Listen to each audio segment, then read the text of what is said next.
So you're a small town girl. Yes, for sure. What did a small town and the business in it teach you?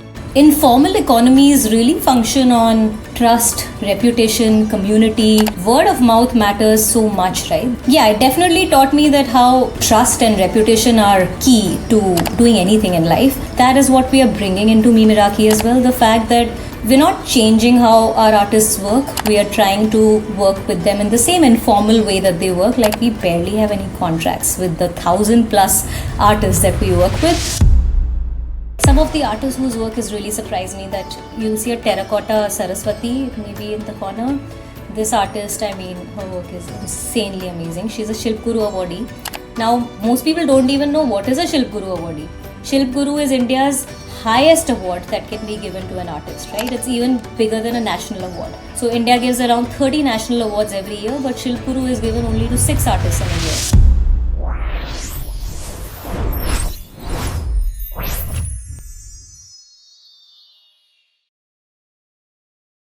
Welcome to the 1% Project. My next guest is someone who I have known for more than a decade. She perfectly embodies what it means to build against your own script. Yosha Gupta, founder of Mimiraki, didn't grow up dreaming of entrepreneurship. In fact, she actively rejected it. Watching her father constantly rebuild businesses, she chose the exact opposite path. Stability, structure, a corporate career. But life had other plans. From GE to early stage startups, from India to Hong Kong, Yosha followed what seemed like a safe route until she realized something deeper. She wasn't here to play safe. She was here to build meaning. Today, she's building Mimiraki, a platform connecting 1,000 plus traditional Indian artists to the world, blending trust-led informal networks with scalable systems, and turning heritage art into global experiences. At her core, an ambivert who leads with people over processes, takes risk without chasing validation, and defines success not by happiness, but by fulfillment.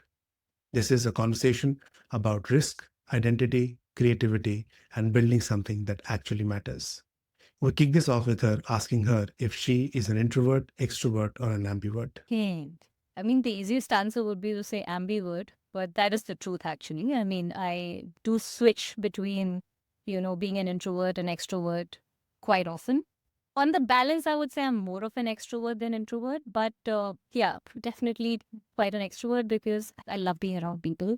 I love building relationships, whether it's with my team, with my artists, with our stakeholders, with everyone in the industry, or even friends and family. Like for me, it's very important. People over process is always sort of, the thing that I tend to move towards. So yeah, definitely an extrovert, but then I definitely also need time to myself quite a lot. So on the balance, yes, an ambivert is what I am. And I do think that allows me to be a very good entrepreneur as well because I love people. I love being around people. I love nurturing relationships. So obviously that helps me to see people as people and help to take a very individual, personalized approach to everyone that I work with. While it also allows me to sort of look from a distance and not only always seek external validation and validation from people and maybe take bets that I wouldn't take otherwise, right? If I was always seeking external validation, maybe take some risks as well. Maybe, do things which are not just following the trend, but, find things which truly matter and I care about deeply as well. And I guess, which is ultimately why I'm building something like Mimiraki as well. So yes, an ambivert. But if you ask me to choose between one, then I would say an extrovert. You talked about risk. Your father kicked off a business when he was 60. Tell us about that. Uh, Not just at 60, he actually was constantly pivoting, changing his business. He inherited a cold storage in Aligarh, which is my hometown. He had a really great job in Raymond's in Bombay, but his family called him back to run the business in Aligarh because there were no sons in the family. He was usually the grandson who was adopted by his grandfather to run the business. So while he didn't really have his heart in it, but he really put in a lot of effort. And our cold storage was earlier in the outskirts of the city, but then as the city developed, it ended up being in the middle of the city. So obviously the macroeconomic surrounding environment changed and that really impacted the business. But the one thing that I consistently saw is how hard he tried every time. And even at 60, when he started a completely new business because the cold storage had to be shut down. So I think while at that age, what it did to me was I clearly decided what I'm not going to do. It's like business तो नहीं करना है. ये तो मुझे बिल्कुल clear था कि मुझे business नहीं करना because this is not the life I want. I want stability. I want income. I want to make sure that, I am independent in my life. I'm not dependent on anybody, and a job will get me that. So I'll follow a standard career path that I will do my MBA. I will get a good job, if I graduate from a good business school, I'll get a steady, decent job, right? So that was my career plan, I think. But subconsciously, I think there's things by osmosis which seep into you and you don't even realize, which is that the fact that what are failures at the end of the day. Someone like him kept trying again and again, so it's not an end point. These are just iterations, right? Like you can keep trying. There's no age to try something new, basically. And ultimately, when he started at 60, he actually finally created a successful business. Unfortunately, he passed away before he could truly enjoy the labor, the sort of fruits of his labor. But I think, yeah, it definitely changed something for me subconsciously around how I perceive risk and the fact that these are stepping stones. And with a problem solving mindset, I can just keep solving things, and it's not an endpoint at all. Aligarh. So you are a small town girl. Yes, for sure. First 16 years of my life, Aligarh, 2 years Jaipur, and then Delhi. What did a small town and the business in it teach you? The fact that informal economies really function on trust, reputation, community. Word of mouth matters so much, right? The fact that, people just trusted my dad and would lend him money, and there'd be no timeline to when it can be paid back, right? Like how people would work with him without specific contracts and all as well. So, yeah, it definitely taught me that how trust and reputation are key to doing anything in life. But it can also limit to the extent, informal systems can only go to X level. Like going beyond that obviously requires, building systems ultimately, right? And I think that is what we are bringing into Mimiraki as well. The fact that we're not changing how our artists work. We are trying to work with them in the same informal way that they work. Like we barely have any contracts with the 1,000+ artists that we work with, but we have 1,000+ WhatsApp groups with them. And we discuss everything, agree with them, everything. We put it down on the WhatsApp group, right? And that literally is our sort of word of mouth contract with them, right? And we honor it, they honor it, and there's mutual respect and trust in that relationship, and that's how it can work. But on top of that, then, is the fact that we are building technology, we're building things which can help scale this informal networks that we built. So I think, yeah, the fact that informal networks exist for a reason, there's, beauty about them. There's the trust in them that can really work. But then to take things to the next level, some systems and scale have to come in. We talked about your father, Aligarh, your mother. She was an amateur artist and she plays a role in what you're building now. Yeah. How did she influence you? So as you said, she was an amateur artist and wonderful artist, to be honest, completely self-taught. So she used to do Khajrao ki jo sculptures hain, unka charcoal sketches used. So completely a unique style of her own. Like it's not a style जो कोई artist actually करते थे उस time पे, खुद ही charcoal लेके and she started doing that and really really amazing work. But again, I think it influenced me in the opposite direction, that while I loved art, everything creative in me comes from my mother, and her, she also used to be an amateur singer along with being an amateur artist. So every creative bone in my body is definitely due to her. But because I saw that she was never able to monetize that or build a career, in that space or any kind of career at all. So I think for me, it was also clear that, arts में रह के पैसा तो नहीं बनाने वाली हूँ मैं. So I think my early decisions have all been around क्या नहीं करना है, and then choosing, what's left, and hence what's a safe and stable sort of career option. And hence I decided that, okay, arts भी नहीं करना. But it's amazing how life does come a full circle, because the two things that I decided I will not do, which is a business and something to do with arts, is exactly what I'm doing now. So it's, it's quite strange. That's exactly what I'm doing now. But I think the fact that what influenced that is the fact that I cared that the system was a little unfair around creativity, right? And how creativity needs to be valued. And hence, building those systems and building the visibility to be able to really create that value for creativity is something that, again, subconsciously was, I think, somewhere in me, and is what is evolving into what Mimiraki does. From Aligarh, Jaipur, you landed up going to a very famous college in a big town. How was that experience? Oh, amazing. I think Lady Shriram was one of the best chapters of my life for sure. Because, I mean, while after from Jaipur, from Aligarh to Jaipur, I did experience, people from different parts of the world, of the country in one place in Jaipur. But that got amplified way more in a place like NSR, right? That there were girls from all over the country. It was literally a sort of melting pot of different cultures. And more importantly, for women to really be able to find a voice, I think LSR really instilled that in all of us. I think every teacher in LSR, the principal in LSR, everyone really instilled that in us. And most importantly, finding your group of cheerleaders. I think that's something that is what happened to me in LSR, because the friends that I've had for life are my friends from LSR, basically, right? Like, these are relationships which we nurtured, each one of us has nurtured over the years, and we are each other's biggest champions. Each one of them have a career which is amazing. Some are also building businesses as well, and really admirable businesses, right? Like, not just thinking of scale, not just thinking of exits, but things that really matter and create value. So, for sure, it was one of the most amazing chapters. I would definitely advise girls that for once in your life, you should go to either a girls' school or a girls' college, because the relationships you create during that time, away from any distractions, is something that you will treasure for your entire life. Did you ever hold a corporate job?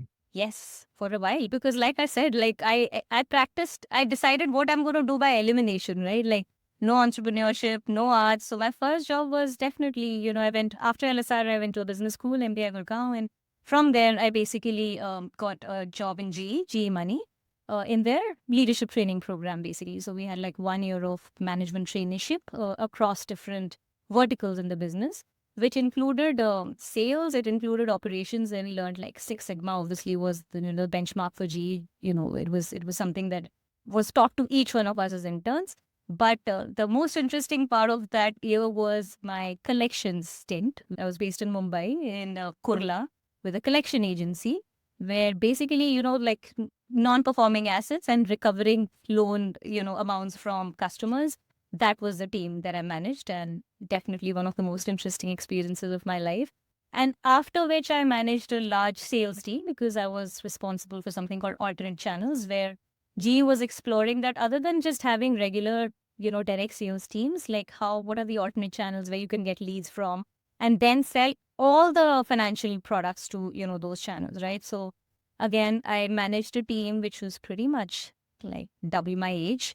And I was this fresh out of business school sort of graduate who was giving instructions to them. So I learned a lot in how to lead a team like that, without, not by just sort of telling them that you're the senior, but actually doing the job in front of them, right? Like, I learned everything from scratch, calling up customers, filling up documents, going with them on customer calls.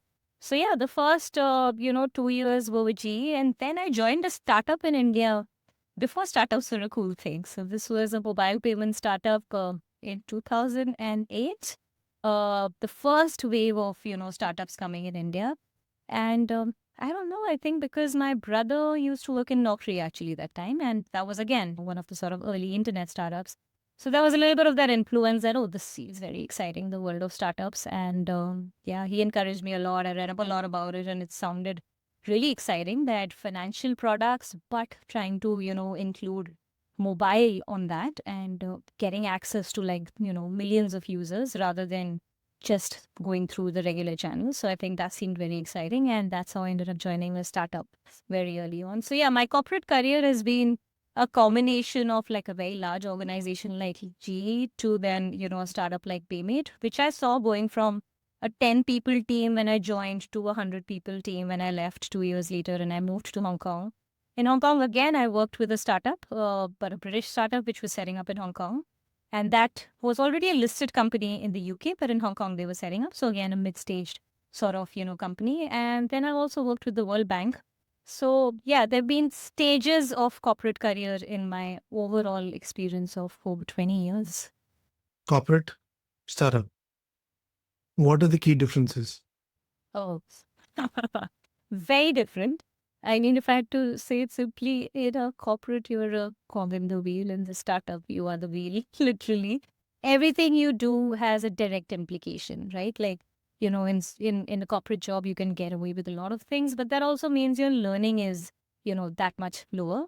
But in a startup, you join a company, this might be your first working day, and you're already doing things which someone else, is going to be placed in front of someone else, right? So that level of accountability, responsibility, and hence learning are absolutely divergent compared between a startup and a corporate, and a regular corporate job, right? So yeah, after working in a startup, it was very clear to me that this is my career path. Like, this is what I'm meant to do for sure, because whether working in a startup or doing, my own startup. And that point of time, I still wasn't thinking of running my own startup. I was still that, oh, this seems like a career path which is more suited to me, because temperamentally, I love being accountable, responsible, and doing things which I can see directly translate, in front of someone else. And the whole idea of like creating something from nothing, it's quite magical actually, right? And that's what startups are all about, that, suddenly there was nothing and now suddenly there's millions of users. So I was clear that that's the journey that I want to be on, but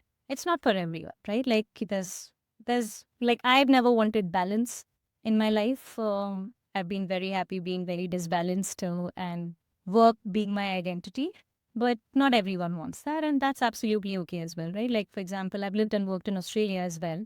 And Australia, I really admire the fact that, people have such a balance in their lives as well, right? That they'll start work at 8 o'clock, 5 बजे काम खत्म, because 5 बजे फिर घर जाके घर का काम शुरू हो जाता है, right? Managing your kids, like going out, cooking, because it's completely a DIY culture. सब कुछ खुद करना है, right? So you are responsible for your life as well overall, right? Here we have the privilege of not being responsible for our life, and we have, a whole ecosystem we create around ourselves to help manage things for us. So yeah, I think that's the difference, that for someone who just wants like to take big strides, big risks, and be, see the fruits of their work very translated very clearly, I think startups are great. But for someone who cares about many other things in life, they want to like, do many things and not just work, absolutely, corporate job is the way to go.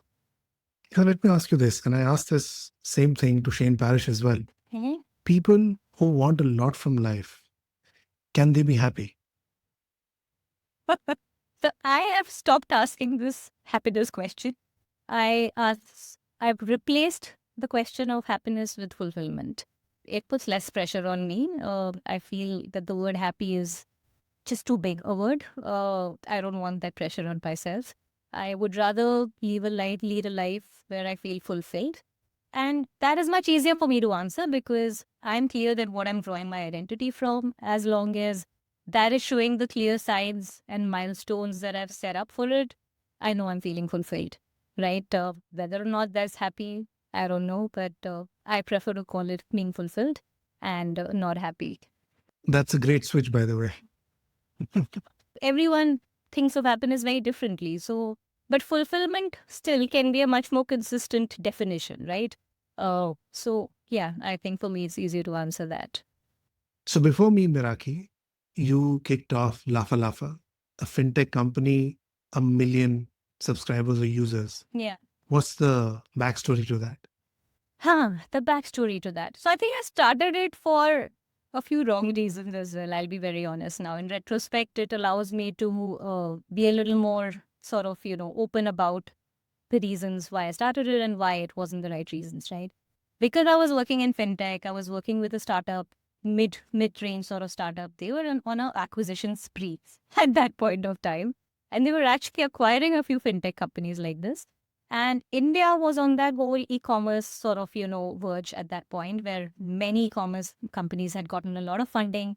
And that funding was directly getting translated into a lot of discounts, cashback, and coupons and all, right? And I felt that, oh, this is something I can actually build remotely. So by the way, I started building remotely before remote working became a thing. So This is in like 2014 is when I decided that, okay, enough experience now. Like now I've had experience across different stages of startups.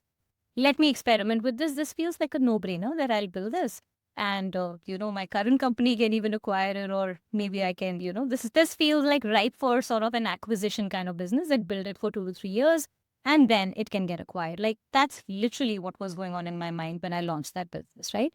But of course, that doesn't take away from the fact that I worked very hard. Like that is in my DNA. That never goes away. So of course, I worked very hard, built it the right way, right? Built the right team. We raised funding from 500 startups, which is was one of the best known sort of accelerator programs in Silicon Valley, as well as from a fund in Hong Kong as well. Reached 1 million users, like you said. And then demonetization happened. So, which completely changed the sort of, again, macroeconomic environment because at that point of time, all e-commerce transactions were still cash on delivery, like 80% cash on delivery. And our business was built on top of e-commerce, right? Which meant that if e-commerce transactions reduced drastically, of course, an aggregate business like ours, हमारे transactions be completely tank हो गए, right? Like earlier on a good day, we used to have 1,000 transactions a day. We saw that going down to like 50 transactions a day, which is जब हमने शुरू किया था तब वो number था basically, right? So, and obviously this was a temporary scenario. मतलब 6-7 महीने बाद ये ठीक हो जाता, but we hadn't raised enough funding to tide over that temporary period. So obviously उस time पे we tried pivoting also. And my background again being in mobile banking and mobile payments, I tried to productize it as a white labeled product and sold it to, one bank as well as a service. But then the more banks I was speaking with, I realized that इसमें तो इतना customization होगा कि ये product नहीं एक services, loyalty services company बन जाएंगे हम. Like sure, is a business, but then I was clear that's not a business that I want to be in, right? Like that's not something I visualize myself doing for the rest of my life. And it's not even something that I can visualize that outcome that I had hoped I'll be able to get for this business, which is when spoke to my investors, decided to shut down their business. And yeah, I think I took the call of shutting it down at the right time while we still had some money to pay salaries, get people other jobs, and have a decent exit for them rather than it becoming a, situation where we couldn't even pay salaries and all, right? But it definitely taught me something quite important about myself as well, that ultimately these macroeconomic situations and changes will happen. ऐसा नहीं है कि हमारे control में है, दुनिया में क्या हो रहा है, दुनिया तो change होगी. But I need to love what I'm doing enough to be able to navigate constantly, change, when required. And the mission should be so clear that no matter what happens, that North Star doesn't change. I think that became very clear to me as well because yeah, ultimately, what we're doing with Mimiraki, which we'll talk about as well, and how we've been pivoting, enhancing what we do, has been happening constantly over the last, 6-7 years, right? So, yeah, I think while it taught me a lot about taking, hard decisions as well, because obviously shutting down is never easy. Letting go of your team is never easy. Letting, something which you built from scratch, obviously, a very tough call.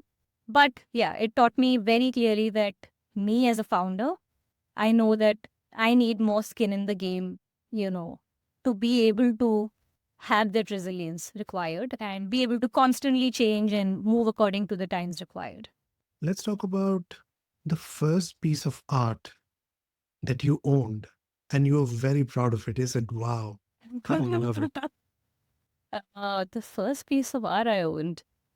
I mean, I bought a lot of small paintings, but I think the one that I'm really proud of is this huge Pattachitra painting, which I bought probably over 15 years ago, which has the whole narrative of Shiva's life, 56 days and 66 days, sorry, in Shiva's life. Like it's 66 squares.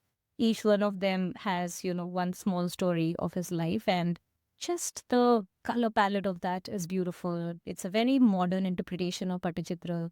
How the artist, like I went to a craft fair basically and I ended up buying that. And it was an expensive painting. Like I bought it for 75,000 bucks. But now retrospectively, when I think of it, it should have been at least 10x of that. That's how beautiful and intricate that painting is.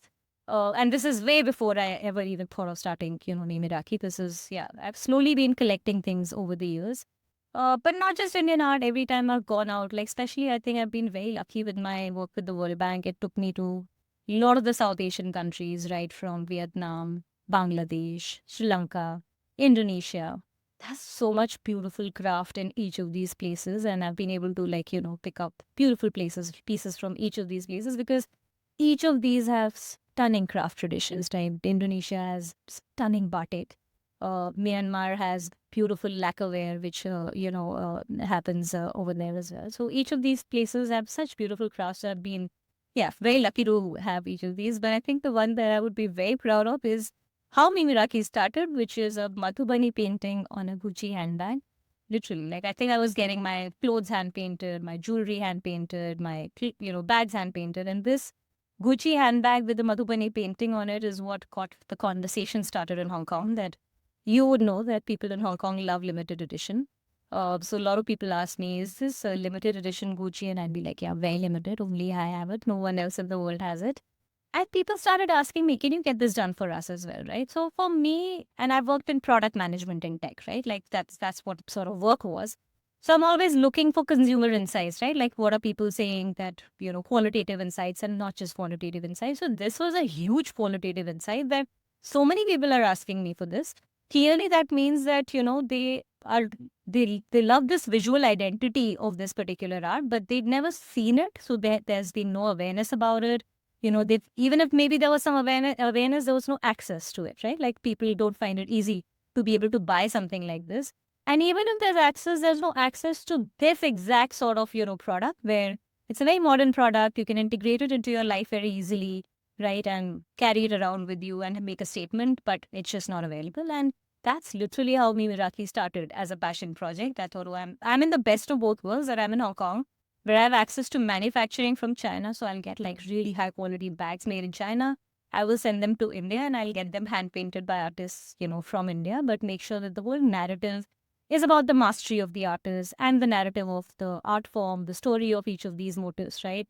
So that's literally how it all started. So yeah, I would say that definitely is my most prized possession because that's how it's the building block of everything we have now.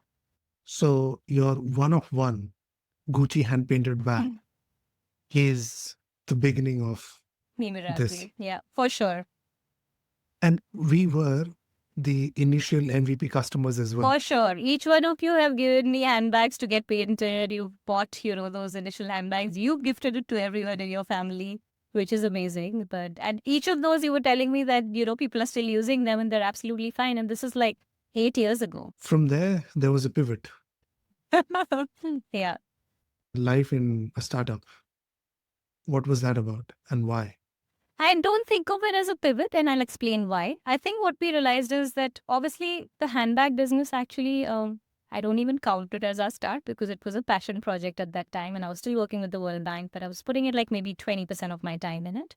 And it wasn't even like officially registered and all, right? Like, but when the pandemic happened, obviously nobody was buying a handbag in the middle of the pandemic, right? Like everybody was saving money and also no one was going out. So there's no use for a handbag at that point of time, which then meant that we were obviously not giving enough work to the artists who we were working with. And they read other regular sources of income because how would they sell otherwise? They usually sell through craft fairs or there's tourism in their towns or villages through which they sell, and none of that was happening, right? So it felt that, wow, we need to try something now because, while I don't like to use the word support at all, but it required, that time we required to create some level of layer of support for the artists that we were working with. And then when I thought more deeply about, what is our biggest asset here, right? Like what an asset and what's our biggest mission as well. It is the artists and their mastery over what they do. That is literally our biggest asset, and the fact that we've created this deep network of, artists. And the mission ultimately is that I want to make sure that the arts and the artists can thrive. Now, the bags are just a medium to do that, right? Like now I need to build more pathways to take their work to the world. And workshops and masterclasses was literally the pathway required at that time because everyone was at home. Everyone was looking for interesting things to do, right? Like and that's when we actually realized how important creativity is for us as human beings. We seem to keep forgetting that time and again, but I think the pandemic really reinforced that creativity is what makes us human. It helps us connect. It helps us stay centered as well. So we started these online art workshops. So imagine our Pattichitra artists sitting in Raghurajpur teaching Pattichitra to an audience across the world. The first workshop was my friends across the world. The second workshop was my family across the world, all paid workshops. And at that point of time, we thought of it as a relief effort, right? Like, because in my mind, we were still, we're a product company which is creating these, but this is a relief effort. And we'll come back to what we were doing, after this sort of temporary blip. But this scaled way faster than anything we had done before, right? Like, it's just spread by word of mouth. People started posting about it, which also made me realize that people share experiences so much more than products, right? While people loved the product we had earlier, but not enough people share about it on social media or through word of mouth. But this, like, after they created something interesting in a workshop, they would post about it. Hey, here's what I created, and I learned it from this master who was sort of teaching from this village. And I also managed to see their studio because, yeah, we try and post it in a way that, at the end of the workshop, we'd sort of give almost a small video tour, of the artist's space as well. They would show some of their paintings, tell the stories of some of those paintings, the materials that they use. So we'd created a whole narrative in that workshop, and that really helped to nurture, that strong community, which, like I was saying, they all became evangelists. They all talked about it. They helped bring the next set of customers. And these were such important lessons for me again in consumer insight, because the first 200 workshops, I co-hosted each one of those with our artists, which meant that we had 200 WhatsApp groups with each of these customers, like 1,500 to 2,000 customers in total in those 200 WhatsApp groups, who all had access to me and would constantly share ideas and feedback with me. So everything we were building was based on these consumer insights. Like, people would tell us, oh, not just a 1-hour workshop, can you do like a 5-day workshop, which can be a deep dive into that craft? Can you start sending materials, the authentic materials of that art, form from the artist as art packages as well? Then people started buying old recordings of our workshop, right? Because not everyone could attend at that time, which led me to think that, oh, we need almost a masterclass.com, but for the heritage arts and crafts of India, which is when we started I built a team and we started traveling to record these as, proper masterclasses as well, which is what started us on our content creation journey, right? Like, otherwise, this as content creation, we probably wouldn't have started that, right?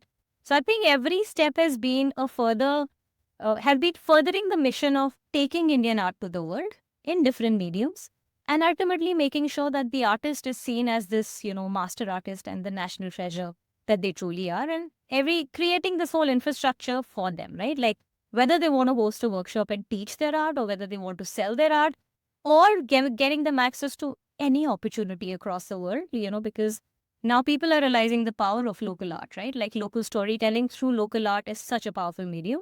So making sure we create that network of B2B opportunities to come their way as well. Like, that's the whole infrastructure that we are creating for a traditional artist, right? Like, they should be able to get everything they need through our infrastructure. So I don't think of it as a pivot. It's enhancing things. We don't make handbags anymore though, but yeah, maybe at some point we'll come back to that as well. Interesting. Let me ask you the other side of this picture, right? You said you work with more than 1,000 artists.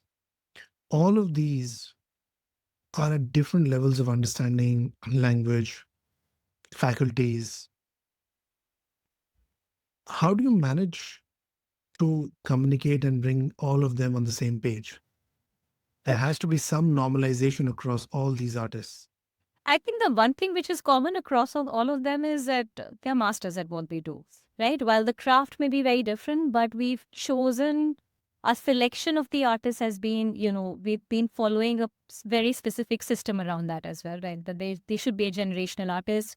They should have some award or the other in the field that they're in, because the government of India does give a lot of awards. So at least that helps create a benchmark for the kind of talent that we are bringing in, because we can't work with everyone. That's impossible. India has over 200 million people employed in the craft space, right?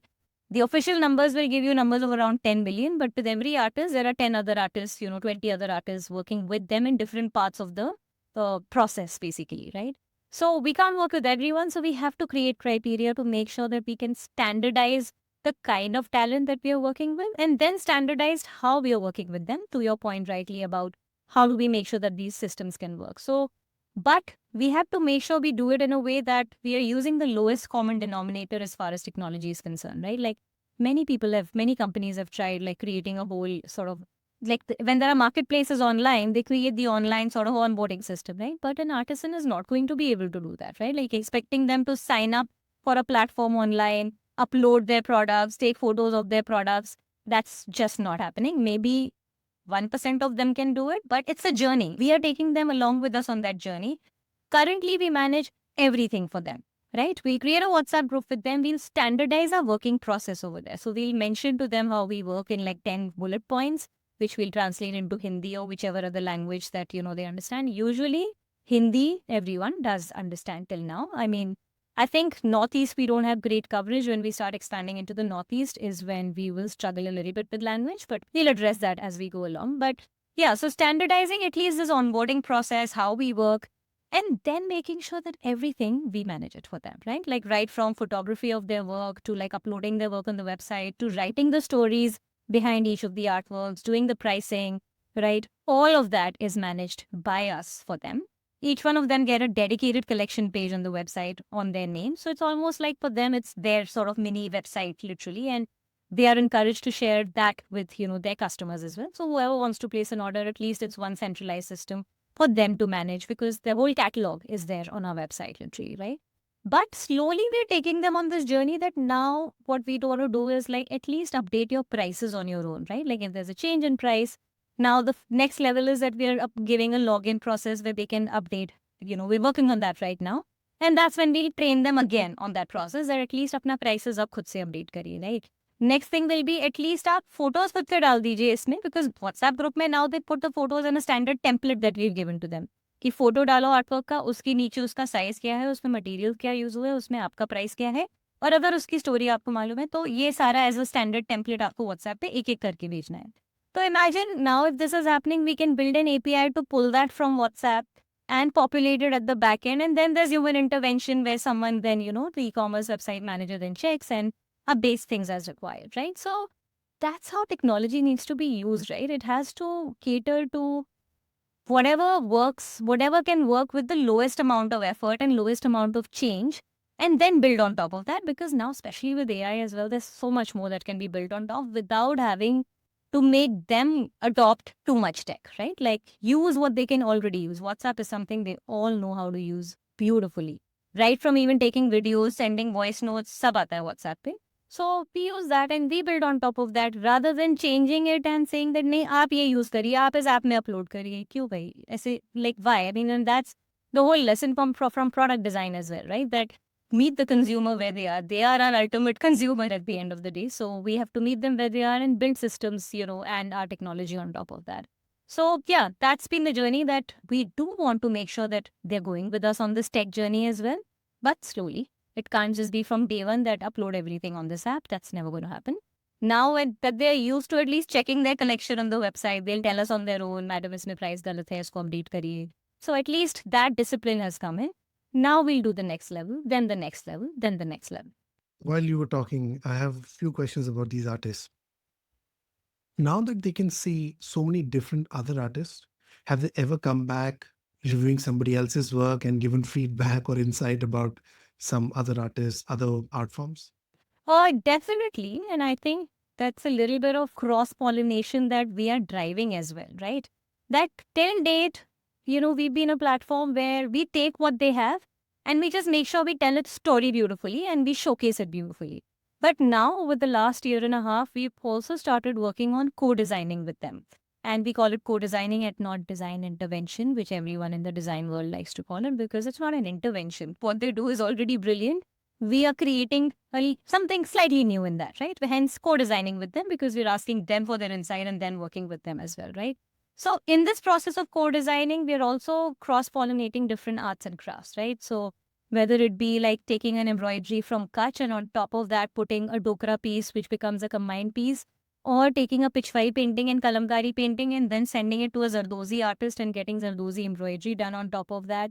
That's the sort of, cross-pollination that we are definitely doing. But along with that, we're also trying to make sure that they become a little more data-driven and insights-driven as well. So I mean, while we need to do a lot more of that, but just making sure we share insights like why do आप लोग सब सिर्फ vertical paintings क्यों बनाते हो? इतने customers को horizontal paintings चाहिए, because ultimately was the one place where everyone wants, it's not like India is a very big art. It's a category we are creating at the end of the day, to be honest, right? सब लोग अपने घर में art नहीं लगाते हैं, but अब slowly, as we are talking about it, more and more people realize, yeah, why not? Like, why shouldn't I put art in my house? But the first place you'll think of is your living room. And living room में लगाओगे तो कहाँ सबसे पहले लगाओगे? अपने sofa के पीछे, राइट? सोफा के पीछे वाला स्पेस यूजुअली क्या होता है? हॉरिजॉन्टल होता है, बट आर्टिस्ट सारे बना रहे हैं vertical paintings more often than not, right? Just these small sort of insights as well, that please make more vertical paintings. The themes which are selling a lot, right? Like, while a lot of people, Indian art can be grouped into two categories: traditional paintings, which are religious and spiritual in nature, or tribal paintings, which are very connected to the environment, nature, right? All around sort of nature and how we live, as an ecosystem. So, of course, there's a lot of people who want the very religious paintings as well. There's a lot of people who want the non-religious sort of tree of life in different formats, right? Like, people who want something beautiful, which has a story, but not overtly religious as well. So just making sure they understand what kind of themes are selling a lot, what colors are selling a lot as well, right? Like, there's, till date, there's been this whole minimal aesthetic, Nordic minimal aesthetic, which has been sort of doing the rounds. Thankfully, we're coming back to owning our maximal aesthetic now. But until, this has still been there, there's a certain kind of Indian artworks which work well in this sort of minimal aesthetic. So making sure that we share all of these insights regularly with them, right? Like, it's a process that where they can, keep learning from that as well. Or even, एक particular art form में एक type का tree of life है जो कि एक दूसरे art form में भी similar बन सकता है. That's the kind of insights we definitely share with them. And now they see it on our website themselves also. And they, create from that. But then that also involves us making sure that don't copy something directly as it is as well, right? Because that also happens, that, they'll see, अच्छा ये तो बहुत अच्छा लग रहा है, इस form exactly ऐसे अपने art form में बना देते हैं. But no, we have to make sure that we don't do that either. So that's also a process that we have at our end, that every time we are uploading new works, we obviously first check them. That is there something exactly like this already on the website? And let's hope that they've not copied. If they have, we must check that with them as well. So yeah, it's definitely something that, because now, honestly, we have the largest database that you can imagine of traditional Indian art, right? We cover over 300 crafts and over 10,000 listings on our website. There's literally no other platform which can claim to have that many listings of just traditional Indian art, and with all the motifs that are there. So, of course, it's almost become a ready reckoner kind of database for everyone in the space, including artists. But it's our job then to also make sure we enable collaborations in the right way. We enable learning in the right way without copying. Tough job, though, for sure.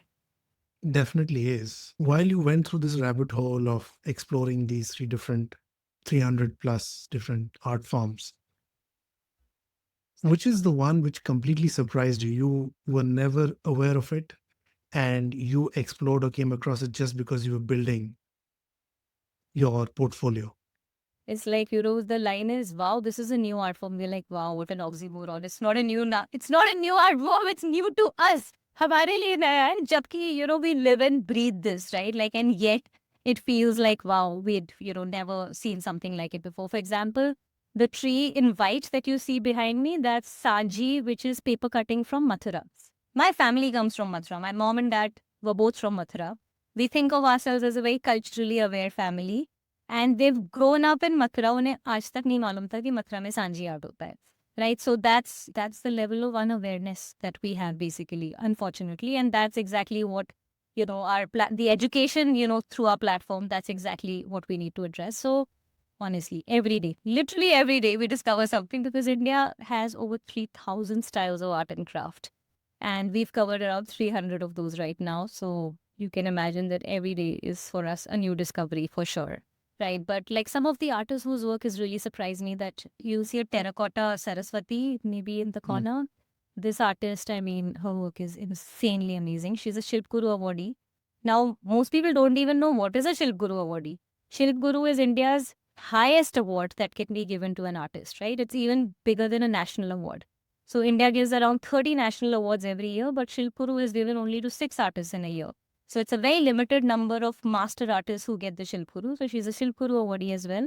And she does a very specific kind of terracotta, which a lot of which she's kind of developed on her own, which is called pinch pottery. So imagine just pinching the terracotta and making, something out of it. And this entire Saraswati statue is made with pinch pottery, basically. And the kind of beautiful modern sort of decor place, like, there's also 2 sort of flower plates, which you probably can't see, which also she's done.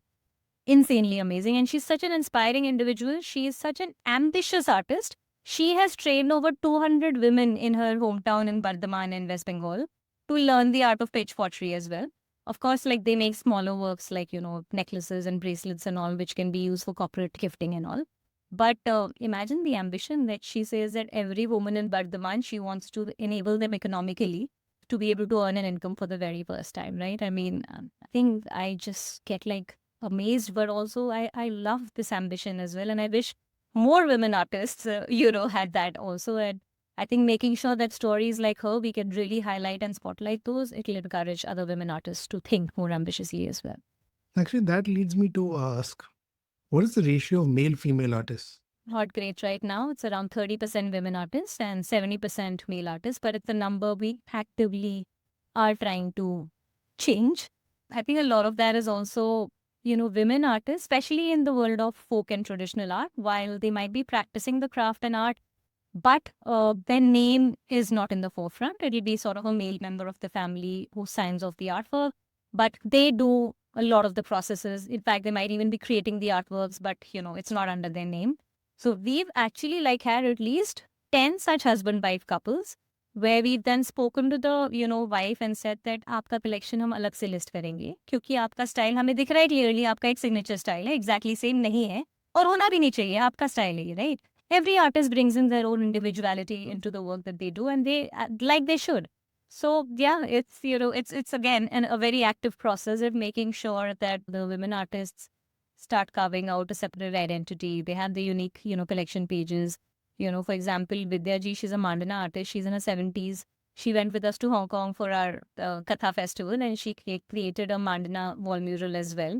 Her son also came along though. He was a pitchfai artist and he did a pitchfai wall mural. But yeah, I mean, amazing that she at least came out and did her first international trip. The same thing for our Kalighat artist. She, again, her work used to be listed under her husband's name, separated it, made sure that, she came over for the Hong Kong Wall Mural Festival as well. So yeah, the ratio isn't great yet, but something that we actively keep our eye on and try and work towards correcting. Let's now switch to the other side, the customer. It's fascinating for me when I hear about artwork and traditional artwork. It always gives me a feeling of a wide glove service.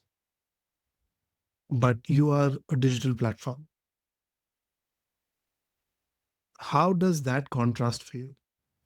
It doesn't. We've again made sure that, again, and based on insights, consumer insights, because primarily our consumer is an Indian, right? Whether based in India or, like you, based in Hong Kong and in different parts of the world, but primarily Indians. Now, Indians, very interestingly, are not a DIY consumer. They are what the industry likes to say, a do-it-for-me consumer, right? Sure, the website is there. I like to explore. But then when it comes to ordering or, I want to be able to customize the artwork as well, whether it be, because then the good part is that our whole platform is a made-to-order platform, right? There's very few things we keep in stock. Like if there's 10,000 things listed on the platform, there'll probably only be around less than 1,000 things which we might have in stock. Everything else is made to order, which obviously lends itself very well to customization, right? Because art is such a personal thing. It's going to be with you for the rest of your life probably, right? It's like your house. Like you have a house and you take your time to buy a house. Art is almost like that, right? Like sofas may change, your bedspreads may change because they'll wear out.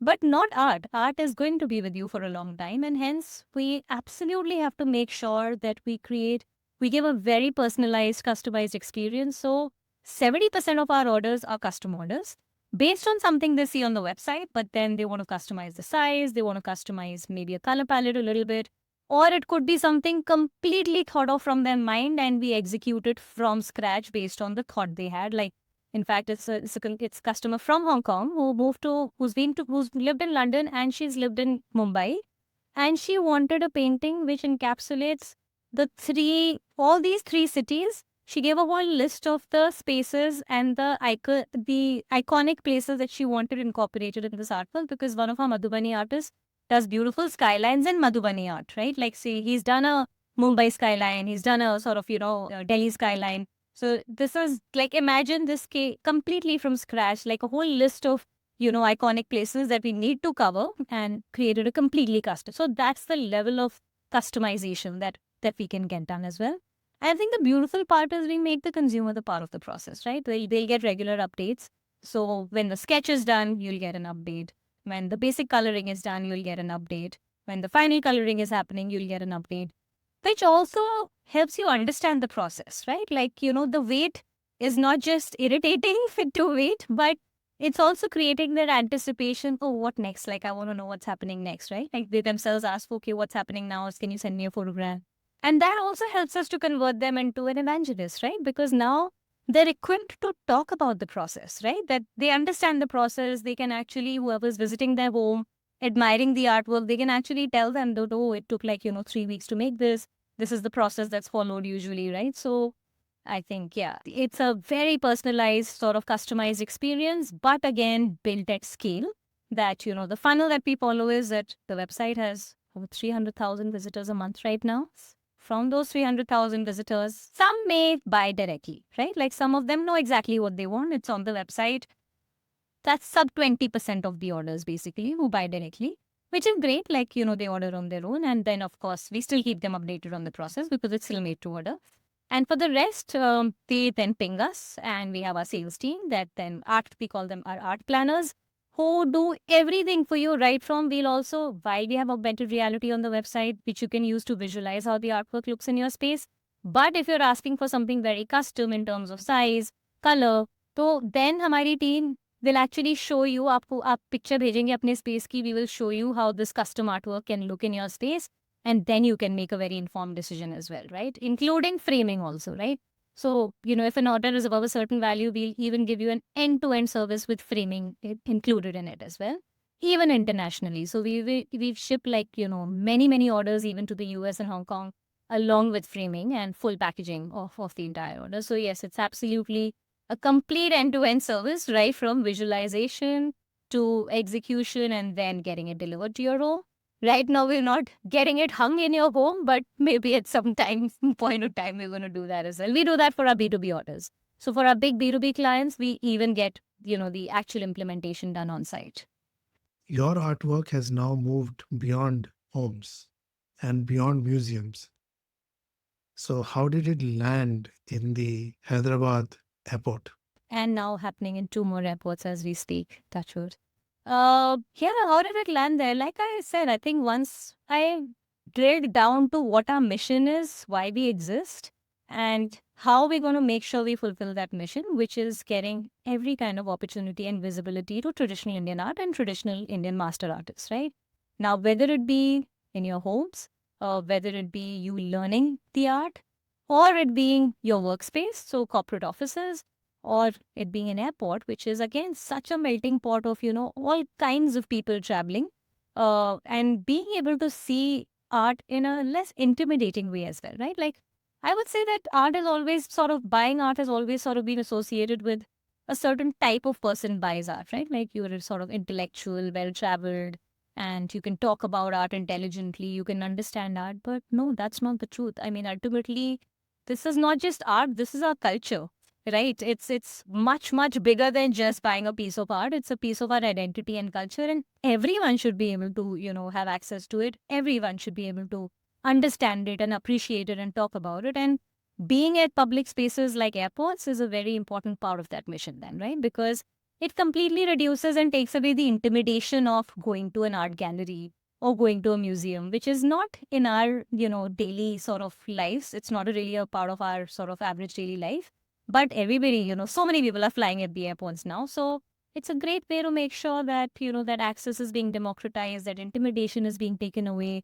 And you can take a selfie, post it, learn more about it. And we always make sure we make tech a part of it. There'll always be like, something you can scan to learn more. We try and create like interesting augmented reality propositions for engagement, along with most of our art installations as well, right? So yeah, I mean, I think it's absolutely core to our mission to make sure that Indian art can be everywhere. This whole journey of 6, 7+ years landed you in Shark Tank India. Yeah, everyone was very surprised with that. Why? What are you doing in Shark Tank? Like, why should we not be in Shark Tank? When I saw it and when it got aired, I thought that you are the perfect product for that show Yeah. because mostly they have basically Fashion, products and jewelry. services. Mm. Yes. It's something very unique. So my question is what I would like to really explore. You had all the sharks. You Four. had a great Not pitch. not all five. Four. Missed one. Someday. Yeah. Tell us what is unique about all the sharks. You have interacted with them now.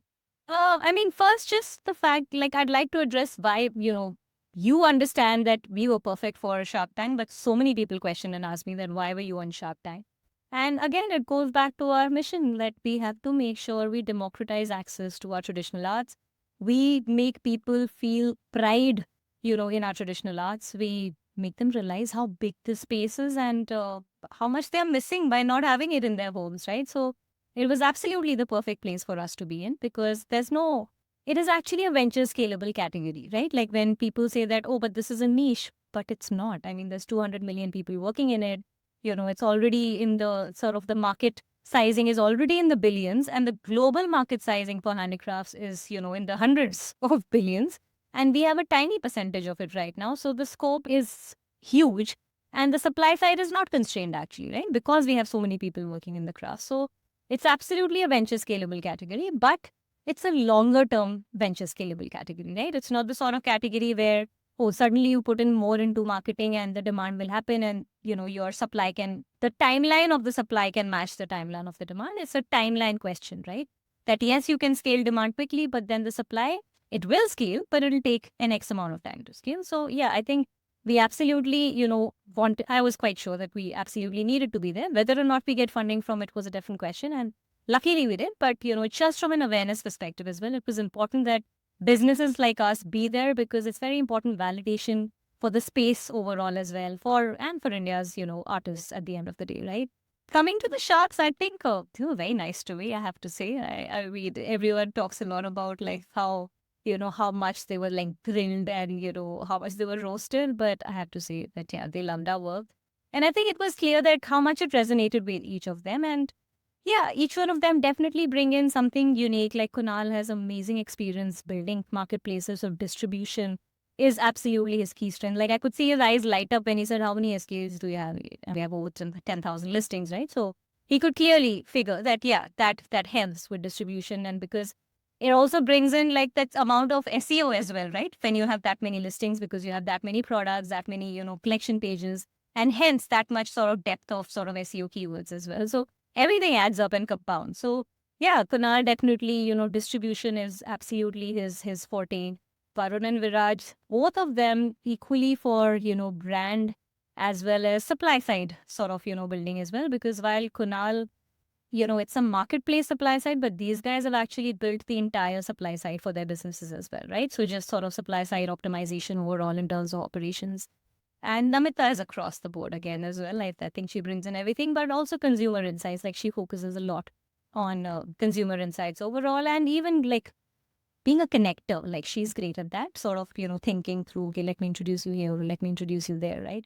So I think each one of them definitely bring in something that is quite unique and key to the kind of businesses that they themselves have built and hence is pretty much their superpower, which they can help, in amplifying our superpowers in each of these categories as well. But yeah, it was the biggest sort of win for me was that other than the fact that they all want to invest, how much the space resonated with them, despite it being something which typically requires a lot of championing, right? Like when I've done fundraising earlier, there's a lot of championing required for the space because nobody's invested in this space before. Very little, right?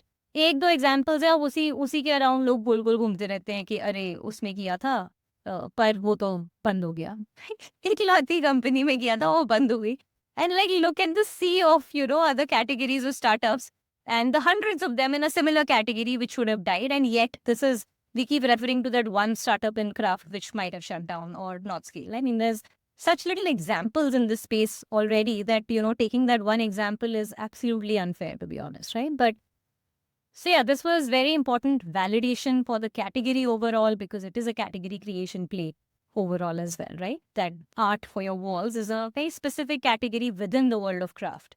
So yeah, I think it was quite amazing, and I loved how each of their eyes lit up at different parts of the business. So it was quite cool to see that and the value that they're bringing into our business now. This is a question I asked Simran Khara, who was the first entrepreneur on this show who went on to Shark Tank. Do you want to be a shark one day? No, not at all. Not at all. I'm very clear on that. I'm a builder. I love building. I'll never be like, I don't even do angel investments and all. Like so many people have said, why don't you do angel investments? Like, it's just not in me. I have no head for understanding, which space will do well, not do well. Right now, I know I am building something which is the trifecta, or rather everything that I love, about the career that I've had, the things that I've loved in my life. And there's no plan B. This is it. Like, I need to make this work. And I have no interest in being a shark or an investor. I just want to build.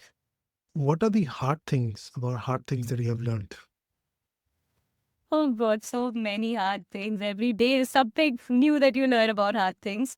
But I think the biggest would be the thing that I love the most, that is people, is also the hardest thing about hard things, right? Like everyone is so unique. Building a team is, finding the right people, nurturing them, making sure that they can still be the people, with you from 0 to 10, from, to then 10 to 100 as well, like making sure their skills can develop at that same pace as well, but sometimes having to let go when it can't. I think, yeah, just what you love the most is also the hardest thing, which is, yeah, people and relationships and making sure, especially as a remote team, right? Like we are not even a team that works in the same place. It's like 25 of us now. We're in all different parts of India. And yet I see such a strong connection in the team. Like there's people who are best friends in the team, right? They go on holidays together as well, which is amazing to see that, wow, we didn't even, spend that much time together. And yet look at, how these relationships are nurturing. Like people who are first time managers, right? They've been working with us for 3 years and now they're managing a team of 4 to 5 people already. And it's hard to see that transition and guide them through that transition, that other than being an individual contributor, now you also have to be managing the team and managing their performance along with being, because they've not had enough of an individual contribution till now, right? Like they want to do more of individual contribution as well, and yet they have to manage a team also. So I think, yeah, just building teams and making sure they evolve along with the pace required, and they keep getting the same sort of and even better people along with them on the journey also. I think for me that's been the biggest learning, that makes or breaks whatever you're building. No bigger thing than the right team. During the whole journey, you landed up having a family as well. And you see that as the key anchor for your growth. So let's double click on that. Yeah, I think I won the DNA lottery, man. The family that I was born into, the kind of support I've had, even the partner that I've chosen and the support I have from him. I think just running a startup is just such an emotionally volatile thing, right? Like it's the highest of highs and the lowest of lows. I mean, there's enough and more memes on it, right? Like the sort of graph which goes up and down, and it's actually true, right? It's absolutely volatile, right? But at least this one part of your life, the emotional stability, I think what that gives you, not having, I definitely come from a place of privilege now, that I don't have to worry about my next meal. My lifestyle hasn't struggled. I've not had to struggle as far as my lifestyle is concerned because of being a founder. So it's a huge, huge privilege. I don't take that lightly at all.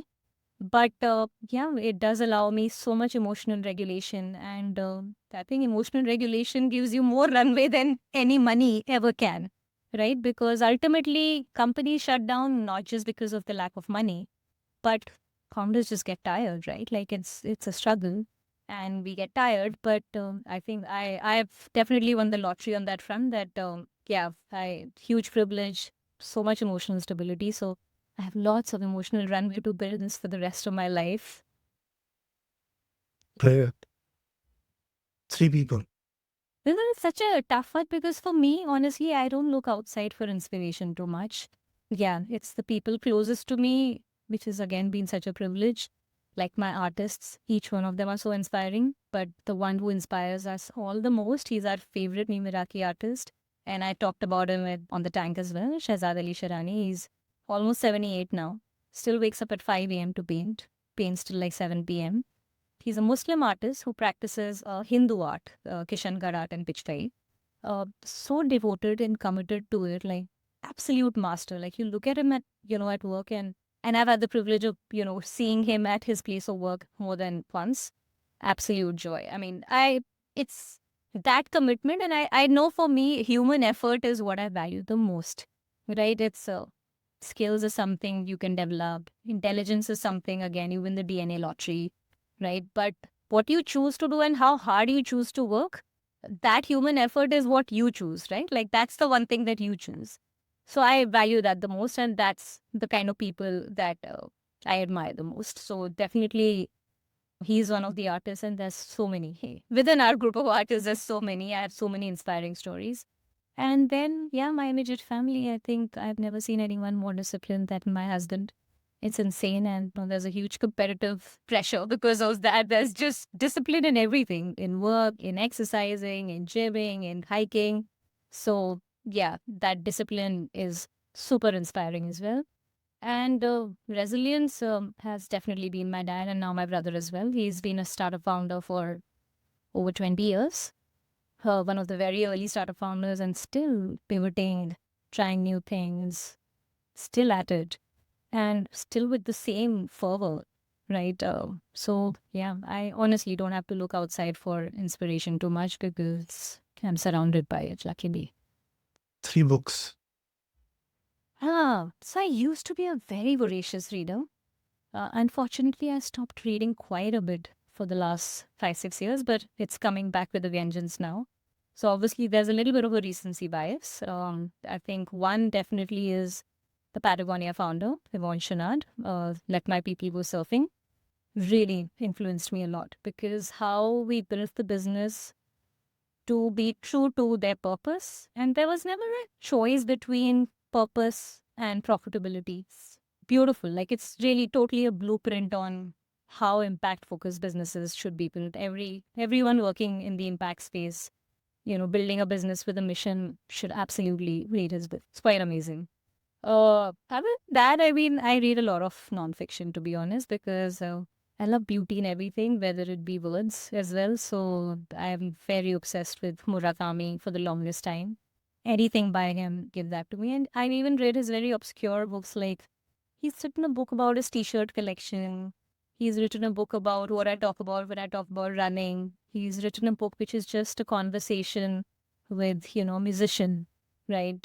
Other than his, fiction books as well. So, yeah, absolutely anything by him. And I love the world he creates. It's just beautiful. I mean, that's the kind of startup and storytelling narrative that one needs to have as well. So, yeah, that's my second, not book, but author. Third, I think probably Atomic Habits is something I go back to quite often because I love the whole thought around, just not being so focused on outcomes, but small incremental things that we can do and the identity we create in that, journey. The outcome will happen, but it's who we are becoming and the identity we are creating, the small incremental steps that we're taking every day. And I think that's something I'm trying to inculcate in the team as well. Like every month, and in fact, I heard this on one of the podcasts. I think the Ken runs a podcast as well. Sorry if that competition, but yeah, someone spoke about this thing called the brag sheet that they have in their team, right? Like just every month, everyone in the team writing about things that they felt proud of, which is not just KPIs, right? Like just things that they felt proud of, and other people giving them a shout out as well as to whatever things that they did better.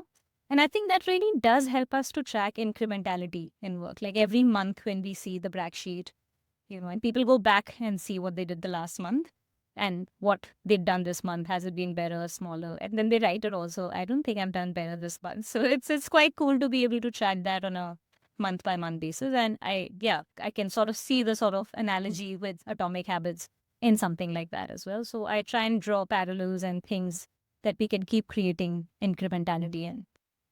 So yeah. The Ken is a great news publication and a great podcast. I listen to them and read them as well.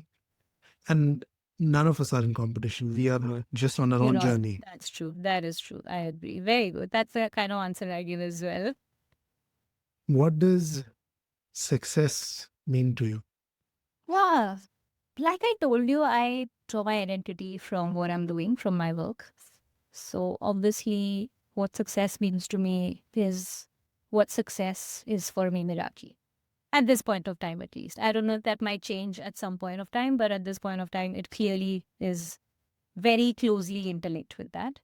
And what success means for me, Miraki, is 20 years down the line, millions of people should have Indian art in their homes.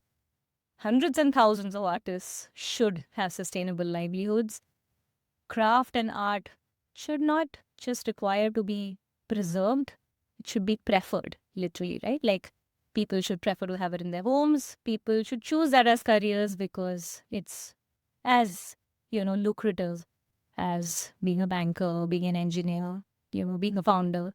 So I think, for me, success would be very closely linked to whether we're able to get these kinds of outcomes for traditional art. Brilliant. Yosha, that's a great place to close the conversation. Thank you so much. These are very deep questions, man. I had to think through a lot during the conversation and a little bit before the conversation as well. So thank you for helping me reflect. I don't do that often enough. Should do it more.